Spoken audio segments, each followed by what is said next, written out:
What's up, everyone? Thank you for listening to another episode of the Sawyer Brothers Show. Please be sure to follow and subscribe to the show on Apple Podcasts and Spotify, and then follow our podcast accounts and SDI accounts on all socials. We post daily on Instagram, TikTok, Facebook, and YouTube. We appreciate the support and listens greatly.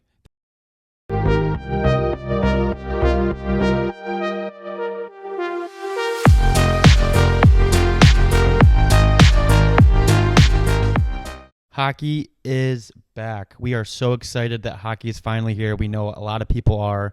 It's only been a few days into the season, and all teams are optimistic. All fan bases are optimistic, hoping for a good year for their best players, their favorite teams, all that. So with that, some teams don't live up to their hype. Some players don't live up to their hype. Some players exceed expectations. Some teams exceed expectations. So me and Andrew came together and said we want to make an episode where we both give some very realistic but some more considered hot takes for this upcoming season. These takes are things that we do believe in, and we think that they will make it for a pretty fun NHL season. So we're both going to give 5 bold or hot takes, you could say, for the NHL season this upcoming year, and we'll discuss them and give our opinions. So Andy's up first. Andy, what is your first bold take of the season? So my first hot take, or my first prediction, is that Jack Hughes will win the Hart Trophy. This is his 6th season coming into the 24-25 season. He has not necessarily played like a full 82-game schedule yet. When he first came into the league, there was COVID with those shortened seasons. A couple years ago in 22-23, it was his most complete season. He had 78 games played. 99 points. He was tied for 12th in the NHL. So he basically played a full season. That was his career highs in goals, assists, and points. And then last year, coming into that season, obviously was trying to build off the previous year with all those career highs.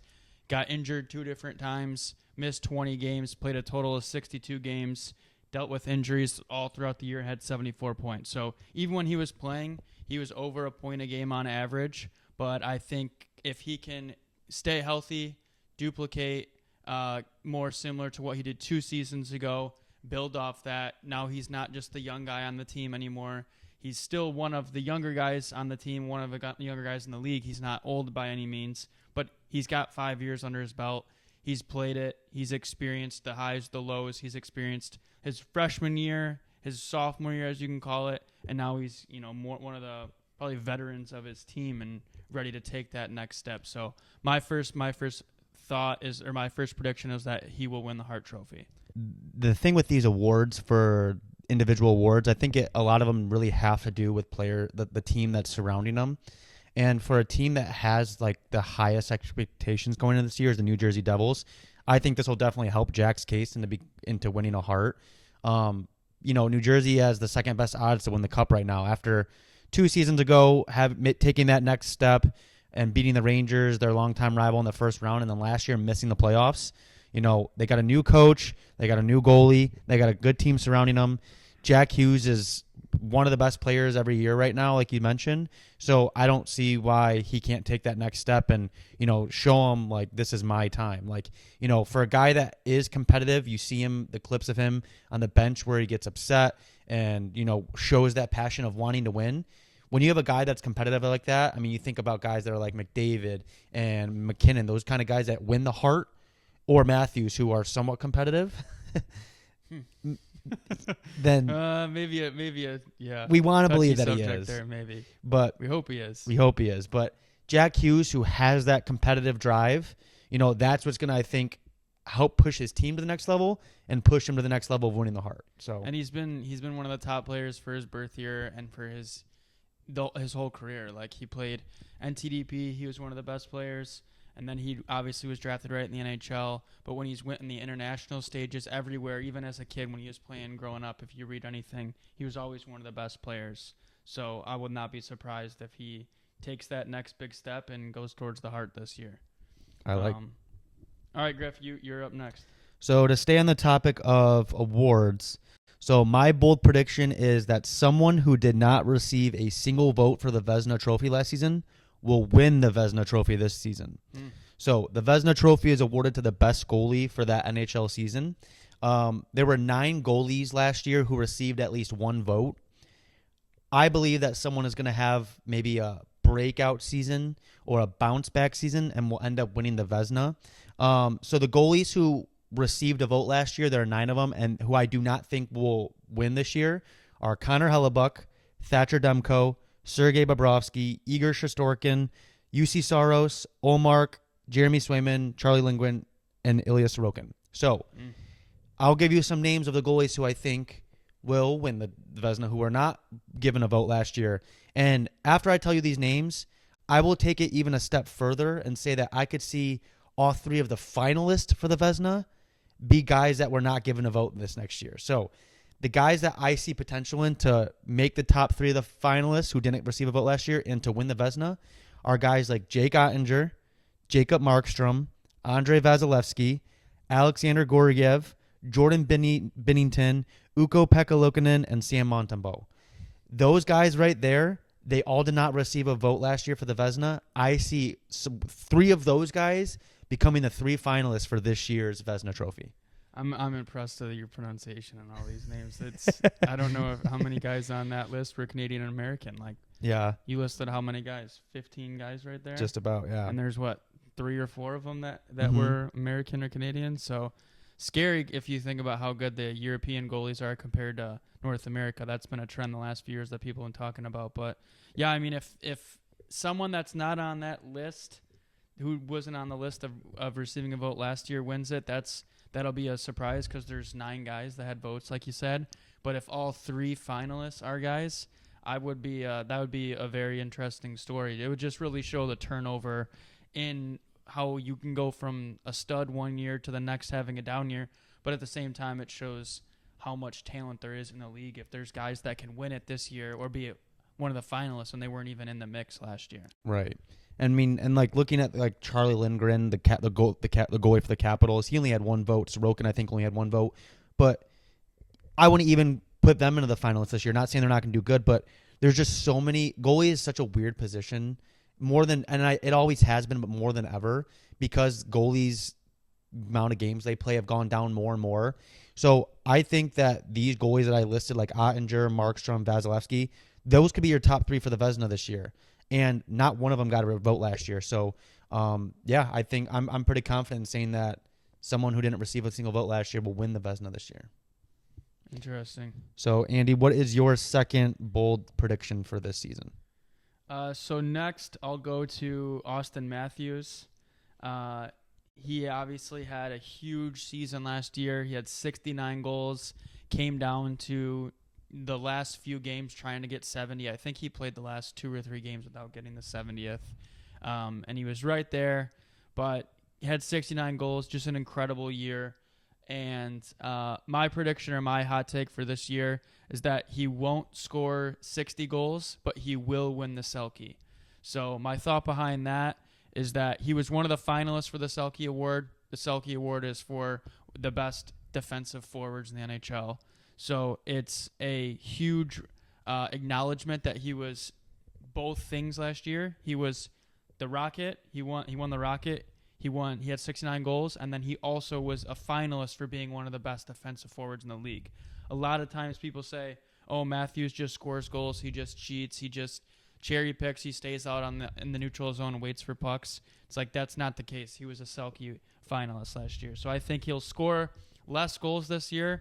He'd be in the 50s, score less than 60, which if you compare that to anyone else in the league, that's still like an incredible year.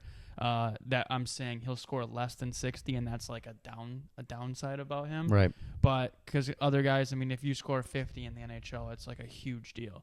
So I think he'll score less than 60, but he will win the Selke this year. That's my overall prediction. Well, the thing about Matthews is like it's such an easy thing just to say he's the best goal scorer in the NHL, which I think he is. But when we post clips of him and we make comments and say he's such a good two-way forward and stuff, people who are just the basic hockey fan who just know the basic highlights and know this, they say, what are you talking about? Matthews sucks in the D zone. Mm-hmm. Little do they know, for someone who actually watches the Leafs and watches Matthews, he's a Selke finalist last year, one of the best two-way players in the game. Like, that's why it's such a compliment to Matthews, is because he's able to score so many goals, way more than anyone, and is still one of the most reliable two-way forwards in the game. So I love this prediction. Everything just went right for him last year. I feel like every time the puck touched his stick, it went in the back of the net. So if he, under the new coach, Craig Berube, I think a guy like that, he will focus more on, let's get defense to offense and creating some more offense here. I mean, creating some more offense from our defensive zone. So a guy like Matthews may take a step back in points, like you said, but I don't think that, if anything, he'll take a step forward in his defensive game. That's ultimately what it comes down to, because I was going to take it a step further and say that the Leafs are going to have they're going to do whatever they do this year. They're going to win the President's Trophy, or they'll win the Cup, and I don't even really want to go there, but I do think that now that he's being coached by Berube, that team's being coached by Berube, it's going to make a big difference. They're going to be harder on pucks. They'll be better defensively, and that might bring them down a notch offensively. But we all know that in the regular season, the Leafs are one of the best teams because it's more skill and speed and all that. And then when it comes to the more physical, rough, rugged game for the playoffs, that's when the Leafs tap out. So I think if they can transition some of their style of play under Craig Berube and be more of one of those playoff-style teams in the regular season, it'll just carry over into the playoffs. And hopefully there's some success for Matthews and the rest of the team within that same strategy. 100%. I like it.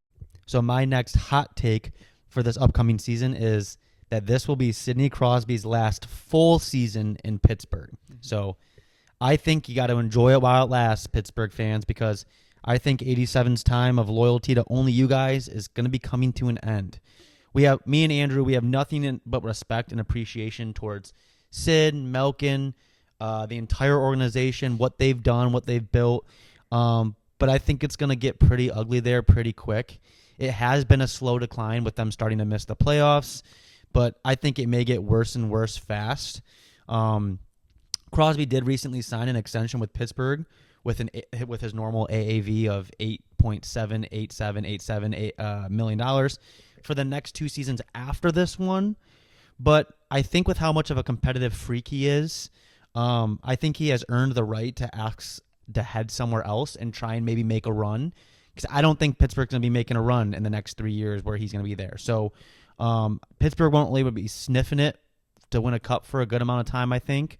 So, Andy, I want to ask you, do you think Crosby owes Pittsburgh anything, in your opinion? And if he were to leave, do you think Pittsburgh fans would cheer him on, or they would have such a bad taste in their mouth they would root against him? I don't think Crosby owes them anything. I mean, it's his 20th season. He's been with Pittsburgh the entire time. He's won 3 cups with them. They're one of the best players in the league the entire time. They've always been a competitive team. So I don't think he owes that city anything. I think what it comes down to is just that, like you said, he's super competitive. He's very open about that. But he's also very open about his loyalty and his love for Pittsburgh. He said in his interviews and everything, the little media he ever does, even this summer whenever he signed, it's like he just wants to be in Pittsburgh. And he has so much loyalty and just wants to be a part of that organization and for that city that he doesn't owe them anything, and he's done everything he can for them. But I would love to see him, and I'm sure most of the other rest of the NHL would like to see him go off and compete for another cup. And I think that the Penguins, to answer your second question, I think the Penguins fans would want that too. Obviously, they want to see him, retire as a Penguin, and maybe there's some people that just want to see him only wear that jersey. But he's so loved across the league and so respected that I think the league and the Penguins fans owe it to him to give him an opportunity to go. That's what I was thinking. Achieve another, or to go achieve even more and win a cup elsewhere, because he's one of the few players that has won a cup. He's one of the fewer players that has 3 cups, and if he can go get a 4th, I mean, especially in another team, I think it'd be similar to the Ray Bourque story, where he was somewhere for his whole career. He was in Boston, left and went to Colorado, and everyone was going crazy about that cup. I think seeing Crosby, the difference is obviously Crosby has already won. Ray Bourque at the time hadn't won yet, but seeing him win it somewhere else would be very, very weird at first, but ultimately I think would be super compelling and super exciting. So let me ask you this. So if Sidney Crosby were to leave, what would the asking price be? Like, Yeah, it's weird. I mean, if it's on the same contract, there's only a couple years left, but he has such a low salary hit for what you're getting. I think it'd be big. I think it'd be a big asking price. Probably a whole organization's future, plus some of their current players and so on. but here's what I think. Here's a scenario that I think Pittsburgh fans would be okay with. What if Crosby got traded for a bunch of pieces, spends the next 2 seasons with a contender, then he comes back after this contract is done, finishes with Pittsburgh, helps this team get some leadership, be a great third line player by the time when he's 40, and then he ends his career there. Well, that's the thing. I mean, Pittsburgh fans don't want to recognize this in the organization, and maybe even Crosby and Malkin and Letang and those guys don't even want to recognize it either, that it probably is better for both parties if they were going to move on, because exactly what you just said. They're not getting any younger. They're not getting younger, and it would, like, if you were to literally trade out Crosby, Malkin, and Letang, you would get so much back in return.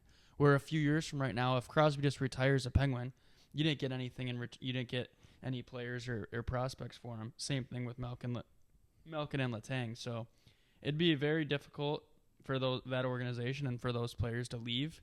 But I think it'd probably be better for that organization's future. And then also, like we just said, seeing Crosby, and if we just include Malkin and Letang in that, go into contenders and trying to win another cup. I mean, they'd be so exciting to see. 100%. So next, after talking about Crosby, I think that's easy to draw the parallels between Crosby to the next generation's best player of McDavid. So this hot take involves McDavid. It's not necessarily just focused on him. It's about him and Draisaitl. But what I'm predicting for this year is that this will be Leon Draisaitl's season over Connor McDavid.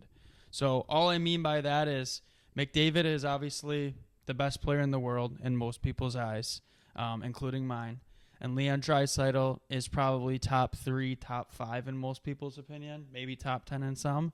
But I feel that this will be a year where McDavid doesn't necessarily have a drop-off. It's just that Draisaitl just has a extreme jump.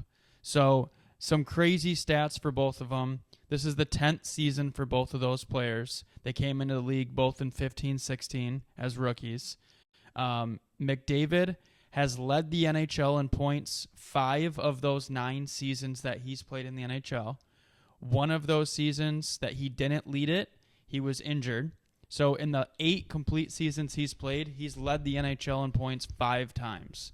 Draisaitl, in those 9 seasons that he's played, he's led the NHL in points 1 of those 9 years. So between the two of them, McDavid and Draisaitl, 6 of their 9 seasons, one of those guys has led the NHL in points, which is just ridiculous. Unbelievable. It's one of those things when I was going through notes on here to try and, how I was going to piece this together and taking a look at comparisons. You look at stats like that, and I already know how good those guys are, but just seeing that, it's like 6 out of 9 years, one of those 2 players has led the NHL in points, which is crazy. But ultimately, I think that Draisaitl will have more points than McDavid and kind of shine as the ultimate Oiler for this season, an ultimate player in the NHL. I think he'll have the most points. He'll lead the Oilers. He'll get more attention than McDavid does. Hopefully it's not because McDavid gets hurt or anything, because that would be a whole other story. I would rather just see McDavid be healthy for 82, Draisaitl be healthy for 82, and Draisaitl's just extra hot this year. Well, how lucky are the Oilers to have the 2 best players in the world on their team at the same time? And they got them both locked up. They're both signed contracts. They're both Edmonton Oilers, right? So, I'm excited to see what the Oilers can do, especially after losing in the Cup last year and everything. I mean, there's always the story. I mean, it literally happened the last 2 seasons. Florida lost in the Cup the year before, then came back and won it. So I wonder if Edmonton will respond, come back hungrier. I mean, their roster is even better. So I'm very excited to see what Draisaitl and McDavid can do. Yeah, Draisaitl's he has had more points than McDavid 2 times. It was their rookie year when McDavid got hurt, and then it was in the 19-20 season Draisaitl, that's whenever he beat McDavid in points and then led the entire NHL. So it's not necessarily just a competition between the two of them, but I do think that Draisaitl will have his. This will be the Draisaitl year whenever we look back on the 24-25 season. So to build off that topic, I'll give my next hot topic, my hot prediction. So my next bold take is that Connor Bedard will score more goals than both Connor McDavid and Leon Draisaitl. Mm-hmm. And now let me explain, okay? I am pumping McDavid and Draisaitl's tires more than everyone. I think they're the two best players in the world. I think they both score goals, make plays look easy. They do everything awesome. But it's Connor Bedard's second year. What is the Chicago Blackhawks' goal this year? To lose every game and try and develop some players and have some competitiveness. Right, and that their goal is to develop Connor Bedard. What is the Edmonton Oilers' goal this year? Develop their whole team and get ready for playoffs. Their goal this year is to win a Stanley Cup. That is their goal. So Bedard had 22 goals in 68 games last year. Obviously, he missed some time with the jaw injury. But the Chicago Blackhawks have a whole different goal than the Edmonton Oilers. And Draisaitl had 41 goals last year, and I think McDavid had 32. So I think that their main goal, obviously, they're going to score. And like you said, I agree with you. They're going to get so many points. But I think that Bedard is going to score more goals than them. Not that at the end of the day it really matters, but this year is about getting Bedard better. They surrounded Bedard with some players like Bertuzzi, Teravainen. They obviously got Foligno in there. They got guys in there that are going to help him. Whereas I think the Oilers, McDavid, and Draisaitl's only goal is to win. Obviously, like I said, goals equate to winning. But I think Connor Bedard will score more goals this year than both Connor McDavid and Leon Draisaitl. I don't think he'll be better players than them, but I think he will score more goals than them. Do you think if we fast forward 20 years from right now, he'll be competing with Matthews for the record if Matthews beats the Ovechkin record? And then if Ovechkin beats the Gretzky record? Like, do you think in our lifetime we could see Matthews or Ovechkin beat Gretzky, Matthews beat Ovechkin, and then Bedard beat Matthews, or be in that conversation at all? I think it would be cool, but no, unfortunately, I do not. I think that Ovechkin was such a tough. Like he's just an anomaly. Like he's healthy. It's scoring goals is so hard in the NHL, but it's also about staying healthy and playing games and getting those lucky bounces. Everything has to go right for you, and Ovechkin has proved that it is possible. And Matthews, if you compare where Ovechkin was, where Matthews is a step ahead of him. Not by much, but a step or two ahead of him.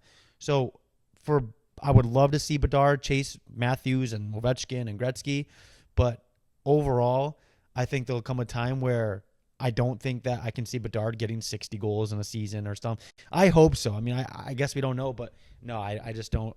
I think Matthews and Ovechkin, they're just that one next step above. I'm rooting for it, but Bedard has a little bit more to show. Yeah, I mean, really, it's not even totally fair to be comparing any of those players quite yet. I jumped ahead way far because Ovechkin, he's so close to the record. Matthews is not close to it. He's on pace, but he's so much younger. And Bedard is so much younger than that. I mean, Bedard's played 1 year. He's 19 years old. So it's not even totally fair to compare all those guys. But it is interesting because you've got, like 8 to 10 years between each of those players, 8 to 12 years between each of those players. So it could be fascinating if we fast forward 10 years from right now. Matthews could be chasing Ovechkin, and then 10 years after that, Bedard could be chasing Matthews, and same thing. Yeah, I mean, I think the league would do better with it. I think it's more fun when you got players like Bedard and Matthews scoring every night and selling jerseys and making clips for everyone to record and post. But, yeah, I don't know. I think it'll be really interesting to see this next year for Connor Bedard. So for this next one, I'll keep it local. My prediction is that the Detroit Red Wings will make the playoffs. But beyond that, it's that they will make the playoffs within one of the divisional spots. So That's a bold take. Last year they were fighting for a playoff spot. It came down to the very end, and they were just outside of one of the wild card spots. But I think they will be one of the top 3 teams in the division this year, so they will make the playoffs within a divisional spot. So that puts Toronto, Florida, and Detroit using the divisional spots, in my opinion. That bumps out Boston. That bumps out Tampa. That bumps out all these other teams that are competitive in those 2 divisions. that are going to be fighting for the division and then also for the wild card. But I think Detroit will be one of the top 3 teams in that division and will make the playoffs, but not just make the playoffs, will make the playoffs within a divisional spot. I really like the Wings roster. I think they are improved than last year. I hate seeing Gothisbeer go, but I think the goaltending position is better if Husso can be better. Talbot, if Husso can play, if Talbot can be good addition to him. I like our D. We added Tarasenko. I think the Wings are the real deal. After building off last year when they were so close and Hockey Town was back, the energy was insane. I'd love to see them take this spot, make the playoffs, let alone take a division spot. But here's some stats to talk about the teams that they're fighting with. The Bruins have only missed the playoffs twice since 2007. Wow. And the Lightning have only missed the playoffs twice since 2011. So there's 2 teams that have been dominant in the game of hockey in the last 2 decades that are fighting for the Wings for a playoff spot, let alone a division spot. But I think a team like Detroit could come in and take that next step. I think Ottawa's still fakers. I think Buffalo is still fakers. I think Montreal, honestly, is better than the Ottawa and Buffalo. So I think Montreal is fighting more at the spot more than the other 2. But to be one of the best teams, you got to beat the best teams. And I think, we've been saying it for years. We've been proven wrong that we think Tampa and Boston will take a step back.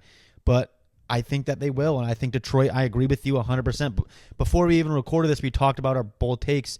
And I had my belief that Tampa and Boston will be beat out by the Wings before Andy even told me his thoughts. So, yeah, I really like to think the Wings can do it. Yeah, I also think they need to take a step and actually make the playoffs this year because they've gotten better over the last 5 years that Yzerman's been here. But even this year when they didn't make it, even with how close they were, a lot of people were starting to talk like, things aren't looking good for the Wings. I don't know if I trust this. And ultimately, the fans don't matter. Like, Yzerman and his staff are going to do what they're going to do regardless. But it was the first time that I felt like people were starting to be like, I don't know about the Wings. I don't know if I trust the Yzer plan. Like, why are you making this move? Why are they making that move? So if they make the playoffs this year, I think that'll give them some breathing room, and I think they're on path to do that. It's easy for anyone that's not in the room or in those decision-making processes with Yzerman and with the staff to sit here and think, oh, we shouldn't have done that. We should have done that. But there's so many moving parts to a hockey team and to any professional sport that Andy has had to remind me over the years, just let Yzerman do his thing. Mm-hmm. I don't want anyone else in there. There's nobody else out there that I'd rather have doing this than Yzerman. Even with us not making the playoffs last year, I still would rather have Yzerman in there than anyone. So just trust the Yzer plan. So my next bold take for the NHL season is I think the Utah Hockey Club are closer to fighting for a division title than they are missing the playoffs for this season. So I know it was just a relocation. They didn't have a whole new roster. They're not an expansion team. I know they are the Arizona Coyotes at heart. But a new environment, a new setup. They got some new players. They just have this new energy. I think that's what's going to be the difference for them. Last year, they went on a 13-game losing streak. They were about 20 points out of a playoff spot last year. If they don't go on that 13-game losing streak and even just win half of them, that gets them 6 points out of a playoff spot last year. We've seen Vegas come in, these new fans, this new arena, this new everything. They come in, they bring this new energy. They help them. Seattle, same thing. They come in, they get these extra points, like this new energy. I think the same thing can happen with Utah. You got the players like Clayton Keller, Nick Schmaltz, Ian Cole, and Mikhail Sergachev. Those guys that have been around the block, they're developed NHL players. Then you have guys like Logan Cooley, Dylan Gunther, and Josh Doan. They can all come in and maybe take that next step and help bring some young core to this team. I think Utah Hockey Club, I'm not saying they're going for a Stanley Cup this year, but I do think that they are a lock to make the playoffs. I think they're closer to winning a title than they are missing the playoffs. So yeah, that's definitely a hot take. I don't know if I'm fully on board with them making the playoffs because it's difficult to see the Arizona Coyotes making the playoffs, and that's technically who they are, just relocated. But I completely agree with that they'll be better and that they'll have more energy. Going from where they were playing the last couple of years and just that environment versus where they're playing now. I mean, that rink this week, when this is the October 10th, so it's the third day of the NHL season so far that we're recording this, and they had their first game. It was packed. I think they broke a record for most alcohol sales, most alcohol 120,000 sales last night. It was 120,000. And the first thought is like, yeah, well, each beer costs like $12, so they, it was super expensive. But you posted that thing on Instagram last week of the prices they had, and I think the beers were like $2 or $3. Yep. So I mean, you do that. That's what, if it's $3, that's what, 4,000, 40,000. Is it 40,000 beers? I think it's 40. If it's 120 your math bucks, is right, yeah. If it's 120,000, which that's what they said they did, and the beers are $3, that's 40,000 beers. If the crowd, I think they said it's like a $15,000 seat crowd. It's like 3 beers per person. That means let's say half the crowd didn't have any, so that's 6 to 9 for the rest of them. Dude, that Utah fans like to drink. Yeah. Hockey fans like to drink. Yeah. I think that is so funny. So they said, they showed this clip of this guy drinking a beer out of a shoe, which is a little extreme, but basically the point of all that is they're really amped up. So just drinking all that beer doesn't necessarily just mean you're going to make the playoffs. Yeah. But I think the symbol behind how excited everyone is, they're so excited to go to a game. They're probably excited to go to any sport, not just hockey. But then they have this hockey team here. They're like, all right, we're going to embrace this. They go, they're fans. They're all amped up. They got all their buddies. I mean, there's $120,000 on was that Tuesday night? Yep. So, I mean, that's crazy. Like that's what I mean. Like you have that energy. Like everyone feels better when the energy's behind them. When you go from a a 5,000 seat college rink, like to a NHL stadium full of fans that are crazy and just so excited, that's why I think the Utah Hockey Club is going to make the playoffs. Okay, so my last one here, my last hot take for the 24-25 NHL season is that the Nashville Predators will be one of the league's best teams and one of the league's most favorite teams. Oh, yeah. So the reason behind this is they are obviously a team that has been in the mix for a while. They've been a good team in the league pretty much, 15 years or so. They've been, because even when we were kids, I feel like they were always competing with the Red Wings. Oh, yeah. And they have that market. I mean, you went to a game there, and Unreal market. Unreal environment. Great fans. They're known for that. But their team in the last 2 years has basically went through a ton of changes, and they're actually the third oldest team in the league based off of where projections were for opening night rosters back this summer. So that might be a little different now, but I would imagine they're still going to be one of the oldest teams, because back in July, whenever they were based off the trades and signings, free agency, they were the third oldest team behind Pittsburgh and Edmonton with an average age of 29.8 years old. So for me, if you look at their GM, Barry Trotz, he took over a few years back after coaching in the NHL for a while.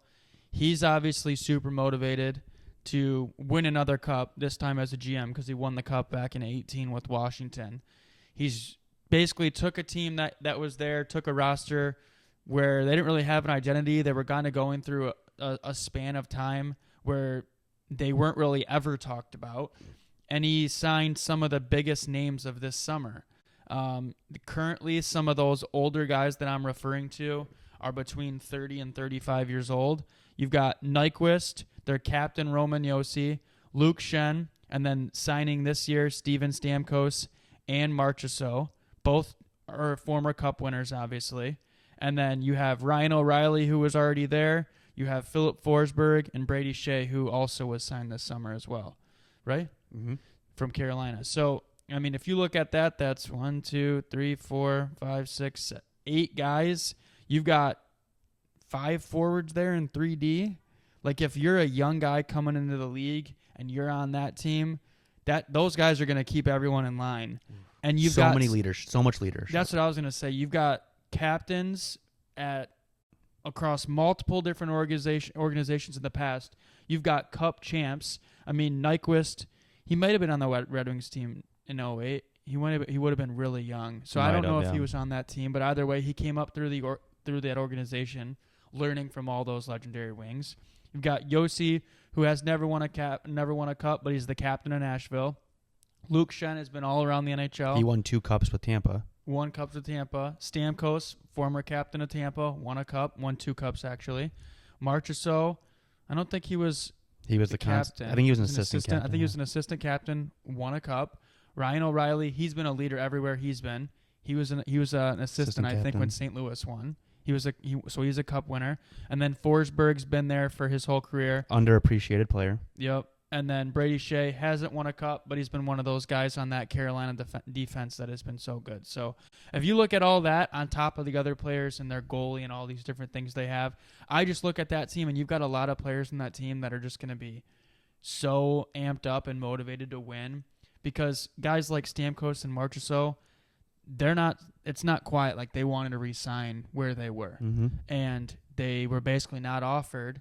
So it's like, let's take what this is, let's let this fuel our next place, and let's go win and shut everyone up. So you got a lot of guys in this team, from the GM to the leadership on the players to the coaches to the younger guys, that are talented, have a lot of skill, and I don't think they're too old. Like sometimes when you look at the older rosters, it's like, well, maybe they're too old, they're past their prime.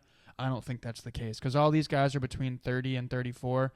Nyquist is 35. So they're older, but they're not old for the league necessarily. Well, and last year, the Preds, with a much, in my opinion, weaker roster, they went on that 16-0-2 run where they didn't lose a game in regulation for 18 games. After their concert got canceled. Right. They were on that losing streak. They weren't playing good, and then their coach or GM said, you can't go to this concert that they had planned they were excited for, and then they went on this winning streak. They lost in the first round to a hungry Vancouver team. So I think with that motivation of their season ending poorly, or maybe not up to their expectations, looking at this roster this season, they just have no weaknesses. We one of the most important pieces we haven't even touched on is one of the best goalies in the NHL, UC Saros. Like, that guy's a stud. We didn't know if he was going to be signed. There was the rumors that he was going elsewhere. Barry Trotz gets him, somehow still gets Stamkos, Marchessault, and Shea. This team, not only do I want to go back to a game this year because we went last year, they're going to be one of my favorite teams to watch. I'm hoping that I think they're the team to beat. I agree with you. I think that's a pretty great take, that I think that they're going to be awesome. Yeah, I think a lot of those guys, I'm not necessarily predicting a cup from this team, but I think they'll be one of the best teams, and I think they'll be a team that everyone's kind of on board with rooting for. Right. Because so many of those players are just likable guys. Mm-hmm. I don't think you have anyone on this team like Brad Marchand. He's a true winner. He competes like no other, and he does everything right with all that, but he pisses everyone off. Like, most of the league doesn't want him to succeed because he just irritates everyone. Mm-hmm. And there's other guys like that across the NHL, where a lot of these guys like Stamkos, Yossi, Marchessault, Ryan O'Reilly. Like, Ryan O'Reilly might be one of the most loved guys in the NHL, especially by the players. Like, maybe not by fans as much, because they don't really. He's kind of low key. But if you look at any player interview that played with Ryan O'Reilly, they talk about him as if he is their favorite human being of all time. Oh yeah. So I think you've got a lot of positive guys in this team that are good players. They're experienced, and I just don't think, like as a coach, you look at high school coach and youth coaches, you look at teams and you're like, okay, my team right now, I've got a lot of returners coming back, or I've got a lot of young guys. And you know that you kind of have to adjust how you're coaching based off of the dynamic of that team. And when you have an older team, you don't really have to worry about all those little like details of like, are they going to get in trouble? Are they going to be at the rink on time? Are they going to be ready to go against a down opponent? And I think this Nashville team, they'll just be ready at all times because they've got this leadership. I mean, if you're a young guy and you're coming at Yossi, he's like, I've got 7 other guys right here. They're like, dude. You have to buy in. Yeah, they're like, shut up and sit down. And if they go at someone else, it's like, I've got Phillip today, like Brady today. Like, you're just so many older guys, so much leadership. And their coach, I think his name's Andrew Brunette. Yeah. He's a guy that had success coaching in Florida too. Obviously, they let him go, which was a controversial topic. But, I think this team, if you're a fan of Nashville, you got a lot to be excited for this season. I agree. All right, so my last bold take for this upcoming season is probably my most controversial one that I'm expecting to get a lot of hate back from all over the world. So, in the upcoming Four Nations tournament this February, I believe that Team Canada, Team Sweden, and Team Finland will all have a record of 1-2 during the pool play.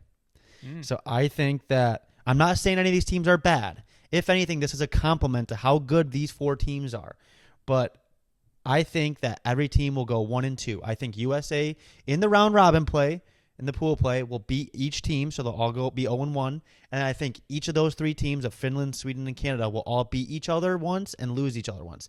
So I think each team will be 1-2. And I know somehow, some way, I think Canada will well, I don't know what the tiebreaker is or whatever the determining factor is, but Canada will make it to the finals, and it'll be Canada versus USA in the best game of hockey we've seen in ages. But I think all 3 of those teams will be 1-2 in the pool play. And USA will be 3-0. USA will be 3-0. Yeah, I mean that's definitely interesting. I have no idea what's going to happen. I think it's really easy to say that the Americans are the favorite or that Canada's the favorite. But if you look at any of the rosters, like, those are 4 of the best countries in the world for hockey. And, I mean, that's why they're going to have those 4s playing. And if you look at any of them, it's like there's stacked all-star teams at every position. Those projected lineups for all 4 are just incredible. The thing is you could take the second team from each of those 4 countries, build another tournament called the 4 Nations B tournament. Right. So USA 2, Canada 2, Sweden and Finland 2. And that tournament would still be some of the best players in the world. And I think people would actually watch that too. Yeah.